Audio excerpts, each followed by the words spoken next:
estamos quizá en el núcleo de la ciudad, donde más historia se acumula.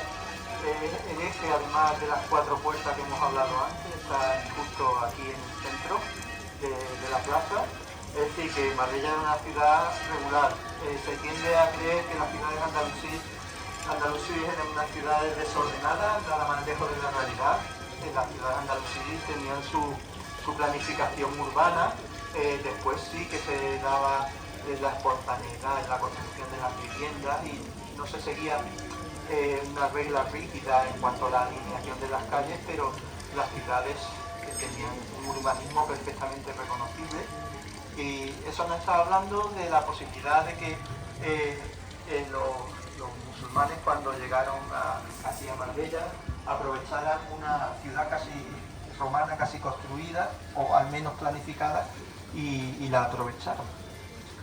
Porque evidentemente esos ejes no salen por casualidad, sino que están en la ciudad planificada, y la arqueología nos está dando la razón año tras año con nuevos descubrimientos de la presencia romana en la ciudad.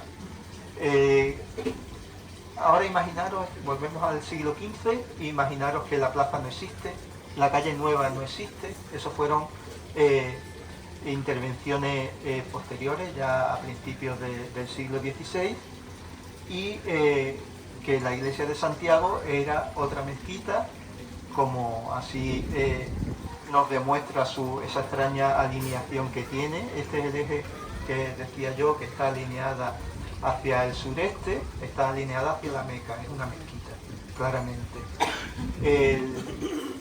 A finales del siglo XV tenemos un dato a través de una cédula real que le conceden a Nuño de Villafañe un horno, una tahona, para su explotación por parte de Nuño de Villafañe, que es exactamente el local donde está ahora la churrería de Ramón. Y además también le había tocado en el reparto, en los repartimientos, su casa, que estaba adosada a la tahona, es decir, que su casa es esa. No, era esa. Aquí vamos a hacer una pequeña digresión que yo creo que os va a parecer interesante. Tendemos en esa época medieval a destacar los personajes masculinos, Nuño de Villafañe, un hombre importante de la corte y todo eso, pero a mí me gusta también indagar, aunque sea más difícil en esa época, de su mujer. Su mujer se llamaba Isabel de la Estrella o Isabel de Estrella, y era una mujer importantísima que la historiografía ha olvidado prácticamente y que tiene una historia realmente interesante.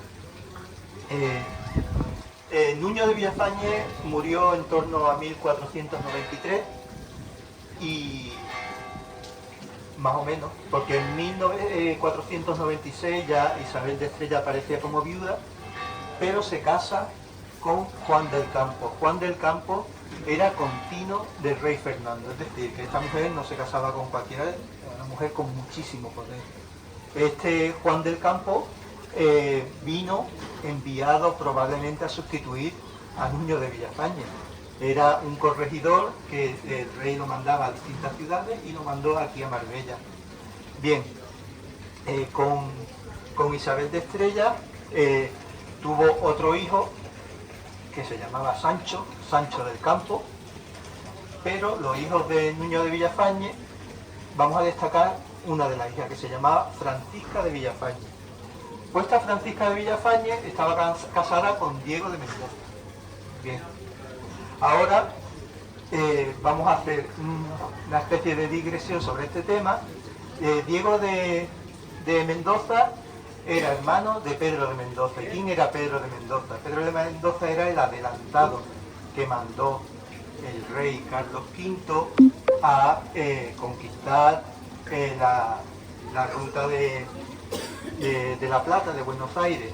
Es decir, fue el conquistador de Buenos Aires. En esa expedición, en 1536, iban al menos 20 marbellenses que se había llevado, porque evidentemente, Pedro de Villafañe tiró de su hermano, que Diego de Mendoza, que estaba casado con Francisca de Villafañe, que además Diego de Mendoza iba en la expedición como almirante y era vecino de Marbella. Diego de Mendoza era vecino de Marbella. Iba también su cuñado Sancho del Campo. Bien, pues allí pasaron muchas cosas en Buenos Aires. Se dice que Sancho del Campo fue el primero en desembarcar en las playas de Buenos Aires, fue el primero que puso el pie allí. Después hay leyendas en torno a Sancho del Campo, sobre todo decimonónicas, pero no son muy creíbles.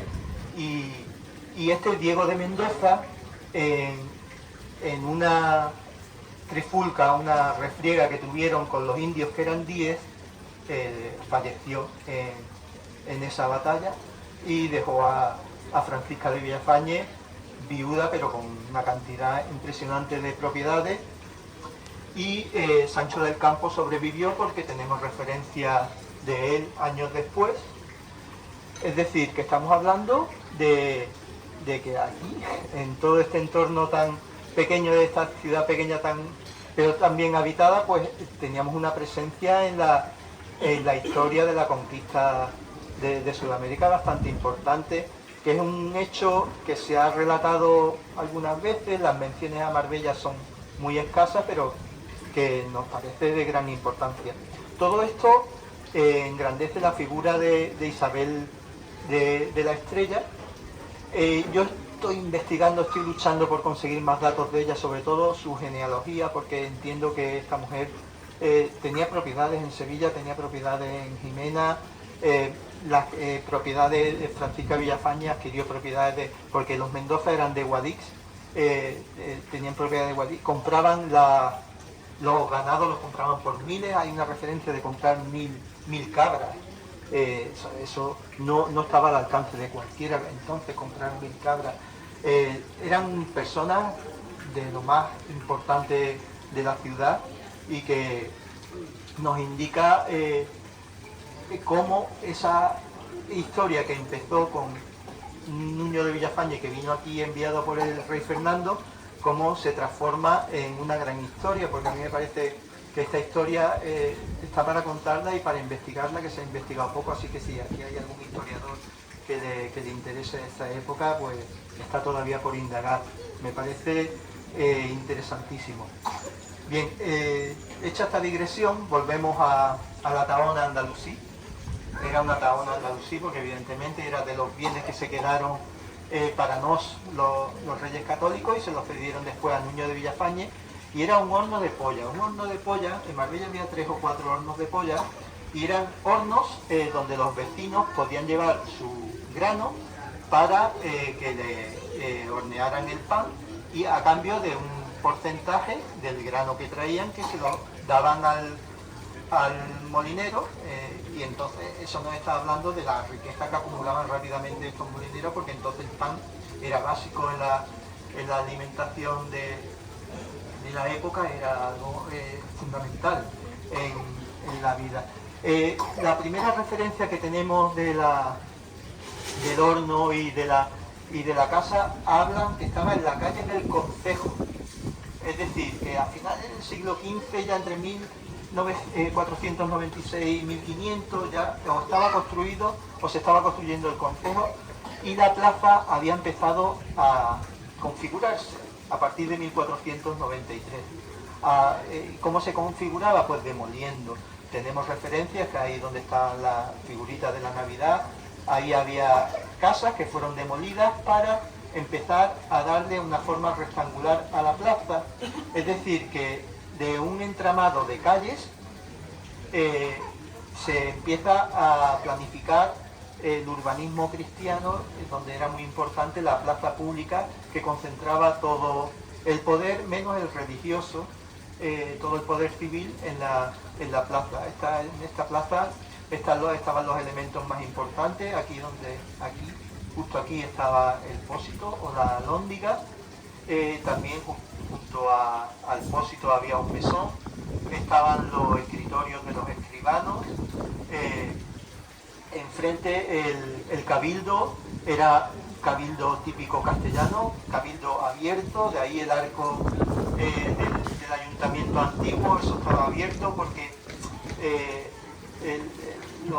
las plazas castellanas, si habéis recorrido alguna vez en la zona de Castilla y León, donde veis sus plazas, están todas porticadas, y aquí hubo un intento de porticar, de convertirla en iglesia castellana, en plaza castellana, porque ellos no tenían otra referencia urbanística. Los cristianos construían lo que sabían, lo que les mandaba la tradición. Entonces esta plaza inicialmente estaba porticada, lo que rápidamente fue sustituyéndose y configurándose de una manera distinta, sobre todo con la apertura de balcones, que es la expresión barroca castellana más destacada, ¿no? Los balcones se abren hacia el exterior y esta plaza, si destaca por algo, es por sus balcones. Son balcones que nos hablan de otra forma de vida castellana distinta a la andalusí. También son balcones que servían para las fiestas cuando se hacían la suelta de vaquillas, el balcón principal del ayuntamiento para las proclamaciones, o como ahora se hace para cuando sale el pendón. Son tradiciones que se mantienen durante cientos de años. Y coincidiendo con la apertura de la plaza es cuando se abre la calle Nueva, que se llama calle Nueva por eso, porque era una calle nueva castellana, distinto a que esto estaría todo de forma irregular, invadido por viviendas, que intentaba conectar la plaza principal con la Puerta de la Mar. No hay confirmación de que se consiguiera, por lo menos se intentó, ¿no? Porque en principio el ángulo va dirigido directamente a la Puerta de la Mar. Bien, ahora vamos a salir del casco antiguo, vamos a dirigirnos por allí hacia el puente de Ronda y vamos a explicar lo que había antes del barrio alto, que también es muy